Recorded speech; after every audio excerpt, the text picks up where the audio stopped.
Hello and welcome back to Rev Real Estate School. I'm your host, Michael Montgomery. Today, what we're talking about is how we can approach a conversation with a seller when we don't know the value of their home. So let's look at this by way of an example. You go to do a listing presentation, you do your CMA, and what you realize is you don't actually know what this home is going to sell for. Now, in reality, none of us really know what a home will sell for. All we can really do is think about the probabilities of a home selling for a number in different ranges. So we're going to unpack this a little bit further. But this is a common issue. It's a common issue, regardless of your experience level, where you just may have little or lots of confidence in your CMA. So, what happens when we don't have a lot of confidence in our number? And why exactly is this? Well, mainly, if we are not confident in our number, it's because our data isn't necessarily aligning with what we are expecting. So either we don't have enough data or we have improper comparables. So if we don't have enough comparables, it's going to be very hard for us to actually indicate what we think this home will trade for with any level of confidence.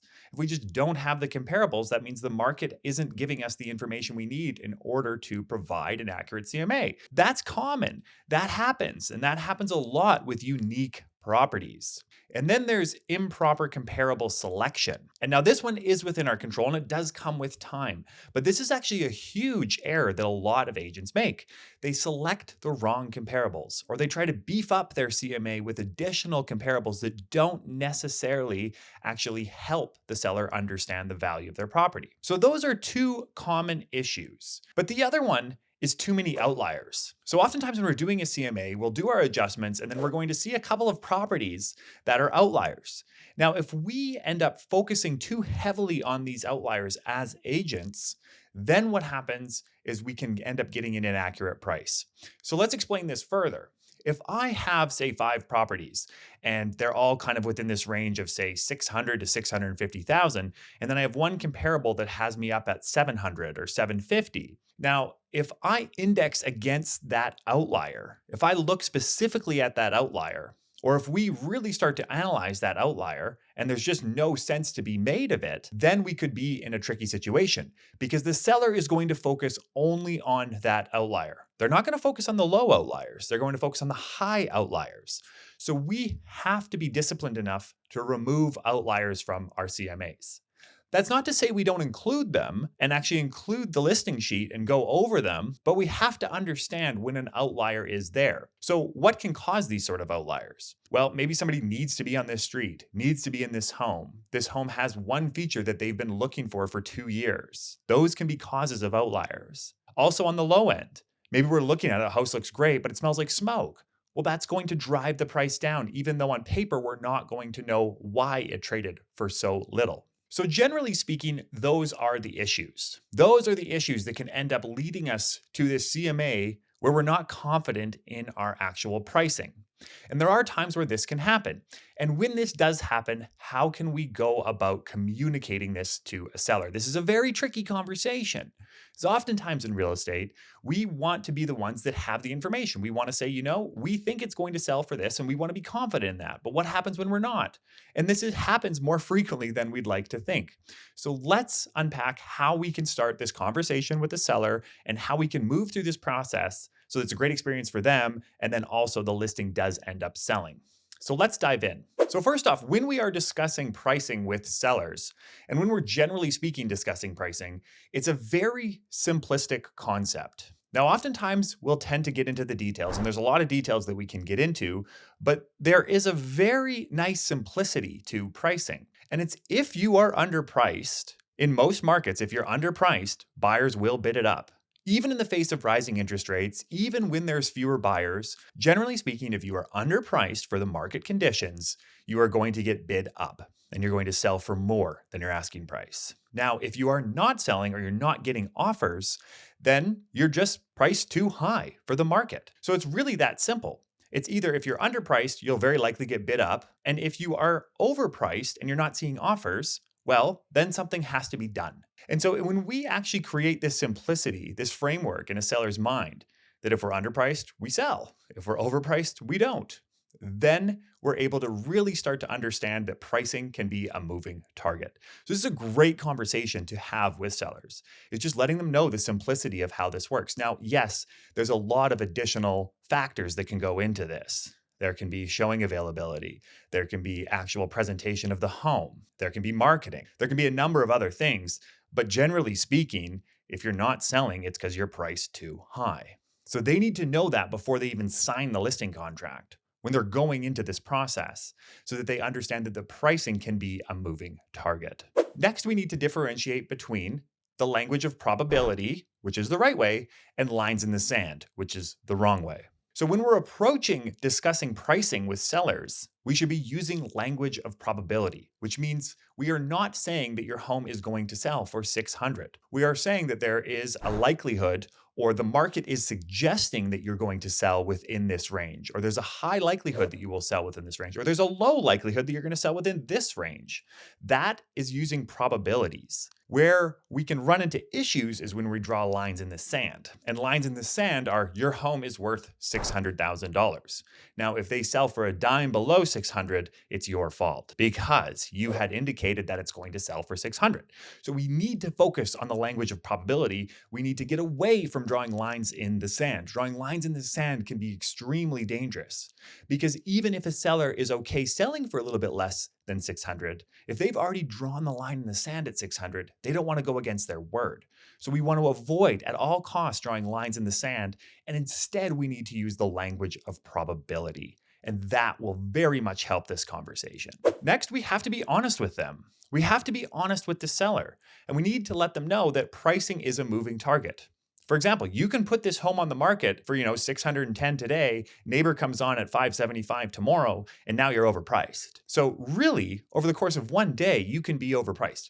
The market can move that quickly. So we need to be honest with them. And we need to say, look, here's what we're looking at as far as historical data is concerned. We're going to talk about that shortly. But here's what we're looking at for historical data in our CMA. However, the market can move extremely quickly. So we need to be active here. We need to understand that every day we need to be analyzing the market. We need to understand, are we priced appropriately? Are buyers looking at this property and thinking, hey, this is something that I could see myself in? If the answer is no, or if we are helping sell another property, and this can be a very effective script when you're talking about pricing and they say, well, let's just try a little bit higher, or I know that one's priced lower than us, but let's let that one sell and then we'll sell. The way that I approach that conversation is I say in real estate, when we have two competitive options, one's always going to help sell the other. So if you have two identical properties, one's priced below the other one, then the one that's priced lower is going to sell. And that's because the one that's priced higher is helping sell the other one. Now, oftentimes when you put it in terms of one helping the other one sell, the seller, there's a little bit of a level of competitiveness almost that comes into the conversation. We say, well, I don't want to help sell that other one. I want them to help sell me. And so they need to understand that when we're pricing against actives and we're looking at competition, one will help sell the other one. And that can change dramatically fast. So we have to be honest about that approach. Next, we have to explain that a CMA is historical. So as far as historical data is concerned, we need to understand that a CMA is always benchmarking against historical sales. Like we can't look into the future and know what a home will sell for. So we have to use sales that have occurred previously in order to inform what we think a home could trade for today. So let's put this in terms of a seller. So when we are explaining a CMA, we are using data, we are using historical data to best inform what a home will trade for in the future. That's not to say it will sell for that, because we are using historical data. We are not using current, right now data that's occurring today. Even if it was a month ago, 2 months ago, that's still back in time. So we need to understand that regardless of where we price at, there's going to be a level of error in pricing because it's historical. And helping them understand that then takes a little bit more of the onus off of you ensuring that it has to be 100% accurate, because it will change with time. So when we're explaining a CMA in terms of historical data, this helps shed some light on the fact that as we progress with this listing, we have to be nimble. We have to be ready to move because pricing can change. Markets can change. So really highlight the fact that when we're looking at a CMA, we're using our best approximation. We're analyzing the market, and this is what the market is suggesting in terms of probabilities. But hey, we are looking at historical data here. Next, we need to look at what actually goes into pricing with the seller.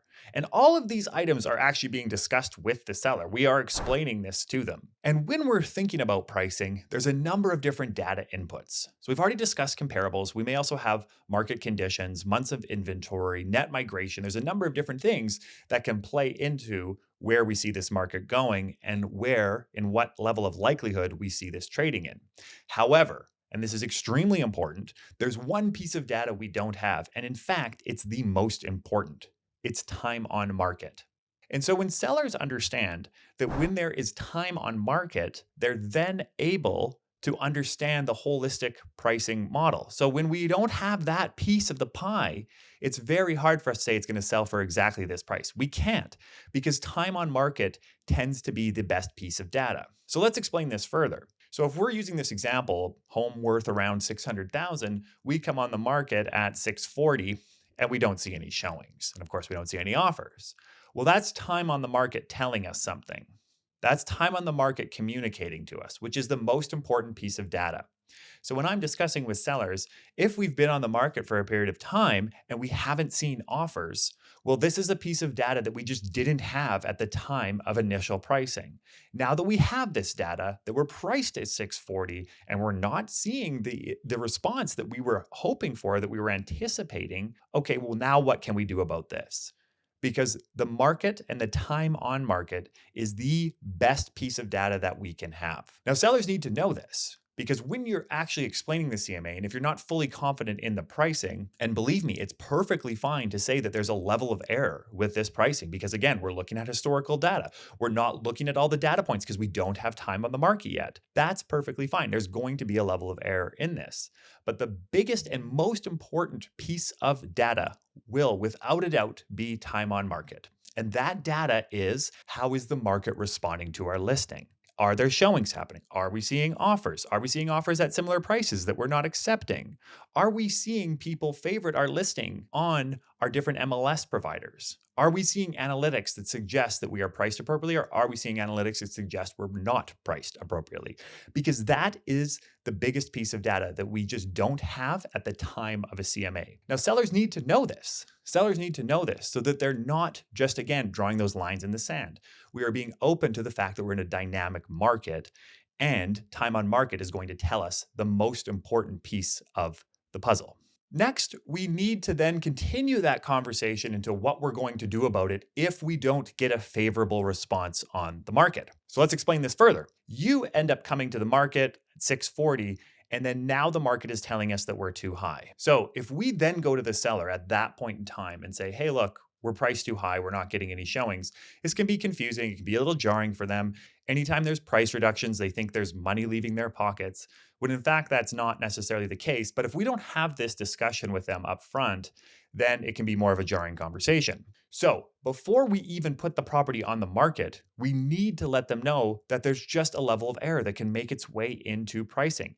And if you talk to 5 agents, you're going to get 5 different prices. If you talk to 5 appraisers, you're going to get 5 different prices. It's just the way it works because everyone is analyzing the market and they're all doing it to the best of their ability, but everybody has a slightly different take on the market. And ultimately, this list price, it's a marketing technique, right? It's a number that you're putting on a property. It's not necessarily the value. And so what this means is that if we come to the market and we are not getting the response that we're expecting, then we have to be quick to move on price. Because now we have that piece of data. We have time on market, and we have to be prepared to move quickly. And so you want to ask them, are they comfortable with that? If you end up coming to the market and you don't end up seeing that response, you're going to have to approach them with a price reduction. And if this comes out of left field, it's going to be a difficult conversation. If they're prepared for it, it's actually a fairly smooth conversation because they say, yeah, we tried it. We gave a good shot. Now let's come into this range and see if this does the trick. It's very effective. However, we need to have this conversation beforehand. And that just makes this conversation so much more smooth while we're going through the listing.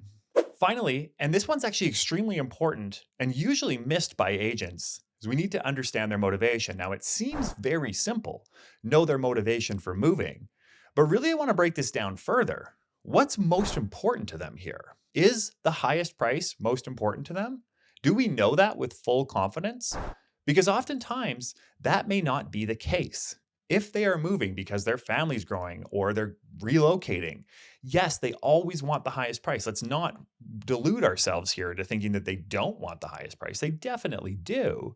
However, we also need to understand their motivations. And when we understand their motivations, we can then put our suggestions in terms of their motivations. So, what do I mean by this? So, if their motivations are to move because their family's growing, and we're at a price that's too high, if we know their motivation is because this home is not suiting their needs, then we can bring that up. We can say, I know we're reducing here. I know it's a number that maybe is a little bit lower than you were expecting. However, we are able to then hopefully get you into that next home. You'll have more space. You'll have more space for your family. Now, alternatively, what if their motivation was they just want to get the highest price? And oftentimes this comes by way of them saying we want to test the market.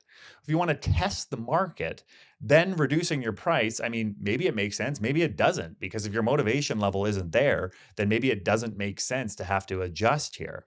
So going into the meeting and actually asking them what their motivations are is extremely effective. But usually, if you just ask them what's your motivation for selling, you're not necessarily going to get the best response. Instead, we need to put this in terms of very simplistic language that they can then let us know their motivation. So if we were to say, what's more important for you, getting the exact highest price or moving on X date? Now that will help showcase motivation. If they say, oh, highest price, I don't care when I move. Okay, well, their motivation is more tied to the price. If they say, well, we really need to move by this date, but of course, we also want the highest price. That's oftentimes what you'll hear.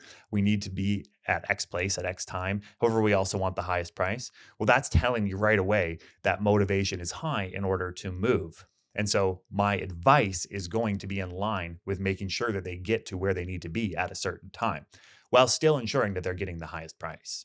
So motivation is kind of this conversation that we tend to just ask, well, what's has he thinking about moving? And yes, that's a great question, but we need to simplify this even further. And then we need to ask them when we're talking about money and time, we can ask them also, what do you think about showings and having to deal with showings for 3 or 4 months with kids, pets?